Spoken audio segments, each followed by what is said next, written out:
Yo, what's going on everyone? It's Logan from Calling Our Shot, back with some more college football picks. This video covers week 8 of college football, and man, we have a great slate in store. I'm giving you my best bets to place in the college football slate this weekend. Also, if you're not subscribed to our channel, what are you doing? Mash that subscribe button. It is free to do so, and we've got all sorts of content on this channel. You can, if you can think of it, there's a good chance we have it. NBA, NFL, college football, and MLB playoffs. Yes, it is all here, all for you guys to enjoy. We just passed the 10,000 subscriber mark, so big hats off, big shout out to you guys in the community for helping us grow. And you know what? We're not stopping there. Calling Our Shot is going to the moon because of you guys. So road to 20,000, become part of our next 20,000 subscribers. So we definitely appreciate you guys. Now let's do a quick recap of our record last week. Heck yeah, we had a good week. We love to see that, a winning week, 3-1 collectively, making back 1.6 units. We needed that, right? Early on in the season, we had a few bad weeks in there. So on the season, we are still slightly negative,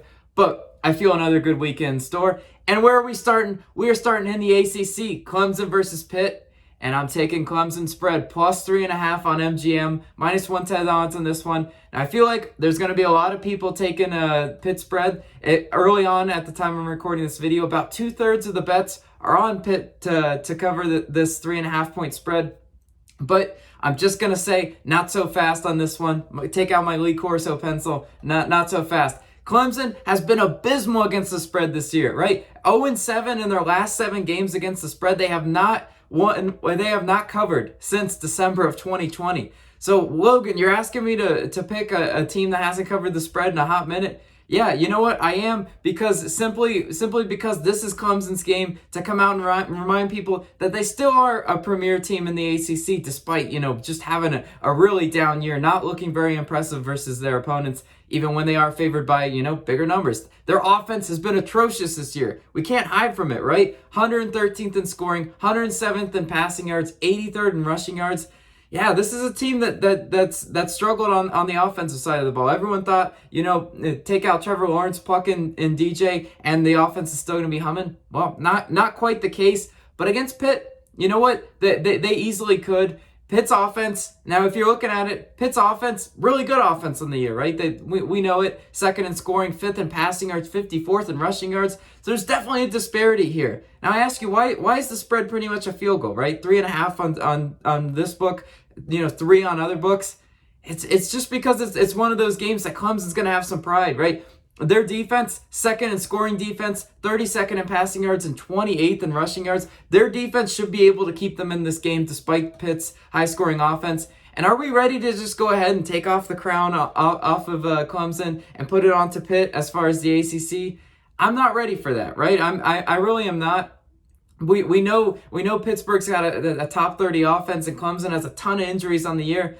But again, that spread, I'm doing some spread analysis, and I kind of want to go against the public and common trends. I think Clemson covers for the first time in their last 8 games. I'm going to go ahead and lock in the Tigers in that one. Now moving on to our next pick, Tennessee versus Alabama, and I'm going back to old reliable. I'm taking Alabama minus 14.5 first half spread, minus 110 on DraftKings. I call this all reliable because if you've been betting this spread, Alabama first half, it's not a secret anymore. Everybody loves betting it, me included. So we're gonna go ahead and roll with it. Pun intended, roll tide. But if you look at what it did for us last week, cash it. So we're back again. And I have no faith in Tennessee after what you saw last week. Tennessee got a ton of injuries in that game, right? Hooker at quarterback banged up, O-line banged up. There's a lot of question marks on the offensive side of the ball. And you know what? Garbage was raining down on Tennessee last week, which is, it's fitting for that fan base and for that stadium. But you know what? I'm not here to trash Tennessee. But really, they have not shown me a lot of confidence that they can hang with Alabama. Heupel's still in his first year. I don't think he's got a whole lot figured out on the offensive or defensive side of the ball, for that matter. Bryce Young looked amazing versus Mississippi State, right? That's that dominant Heisman type performance that we expected from him, right? Alabama on the season, their offense, 4th in scoring offense, 15th in passing yards. These are some great offensive stats. So are we thinking that Tennessee's defense is necessarily going to be stopping the tide? Absolutely not. The Alabama loves to come out, and they love to come out hot, right? This is why they're so good at cashing those first half spreads, because they like to just step on the neck of their opponents, and they like to make it one of those games where they just assert their dominance. That's what they're going to do to Tennessee. They're here to remind Tennessee, hey, you guys, it's not your time yet. Might never be your time. So we're just gonna step on your neck. Alabama at home too. That's quite the challenge for Tennessee. You're gonna hear that elephant noise every time Alabama scores. I can hear it echoing through my head. As a Gator fan, I've heard it enough before. Don't need to hear it anymore. Lastly, Tennessee's offense, 127th in time on the field. So, you know, Heupel and his philosophy with that UCF, and he's bringing to Tennessee's that kind of hurry-up, fast-paced offense. Well, against Alabama, that's not necessarily a good thing, because your defense is going to be tired real quick. Your offense, quick 3 and out if they're not scoring. That's why I do like Alabama minus 14.5 in the first half in that one. And I'm going to go ahead and lock it in. Now moving on to our next pick. Staying in the SEC, South Carolina versus Texas A&M. And I'm laying the points with the Aggies. Texas A&M minus 19.5.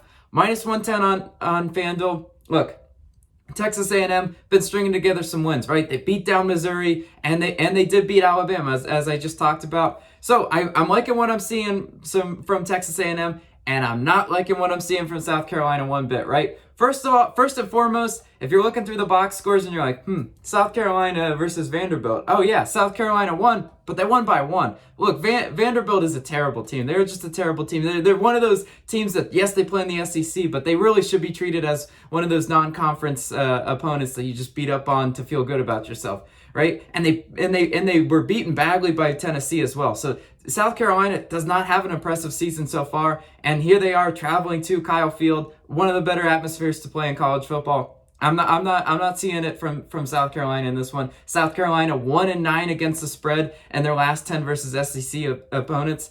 Yeah, well, here they are on the road, SEC opponent. It's going to be a challenging atmosphere to play. Texas A&M's offense, about middle of the pack in offense, but South Carolina's offense, not middle of the pack. They have been atrocious on the year. 109th in scoring offense, 81st in passing yards, and 96th in rushing yards. They don't do anything very well on the offensive side of the ball. And I don't necessarily think that they're going to get it figured out versus Texas A&M, right? We're not this part of the season.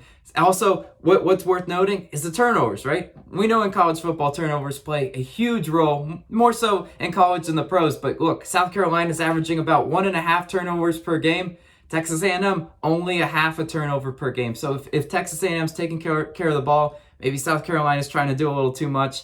This one could get out of hand, and that's why I'm going to go ahead and lay that big number. And lastly, Texas A&M, 13th in scoring defense. We got to point that out because, you know what, I don't see South Carolina being able to move the ball at all. Texas A&M should be able to cover that 20 points we need for that one. So we'll lock it in. Now let's move on to our last pick, Oregon versus UCLA. And I'm just going to take the point total over 59.5, minus 117 on Barstool. Now, is this a sucker bet? It could be, just given both these teams, but I really do like the over. I've seen a lot of a lack of defense played by both these teams on the year. I'll go ahead and read you the stats, but trust me when I say this. This one could be a no sweat bet if some things break our way. Right? Both these offenses are top 40 in scoring. Both offenses are top 40 in yards per play. So they like to score, and they like to score quickly, which is good if you're trying to cash an over for sure. And also, both offenses are top 20th in terms of rushing offense. So they do like to run the ball, which you can say, well, you know what, that might chew clock, that might lower the point total, the point total ability. I understand that, but if they're running the ball, it's setting up the pass, it's setting up those big explosive plays, which, you know what, that's exactly what we need. And on the UCLA's offensive side of the ball, DTR and Charbonnet, those are some great offensive weapons, right? I expect DTR to be able to light up Oregon's defense. Oregon's defense is not good one bit. 110th in passing yards, and that actually drops even to 127th in passing yards on the road. They're just absolutely getting lit up when they're playing on the road.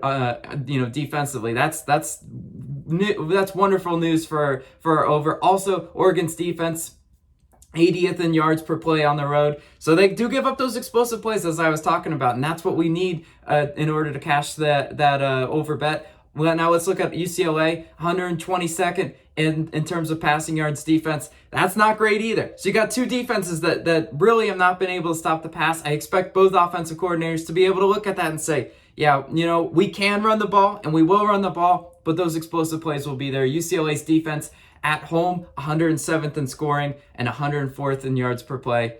So yeah, you see that there's these triple digits on the defensive side of the ball, and I don't know how I would have the confidence to pick an under in this one. I can see some things breaking our way, some explosive plays, and the over cashing in this one, and that's why I'm going to go ahead and lock in that one as our last bet. That'll do it for the picks for today. As always, let me know your favorite place of the college football slate down below. I love to hear what you guys are playing. Also, go check out the rest of our videos on our channel. Calling Our Shot is going to the moon because of you guys. This has been Logan. I'll catch you on the next one.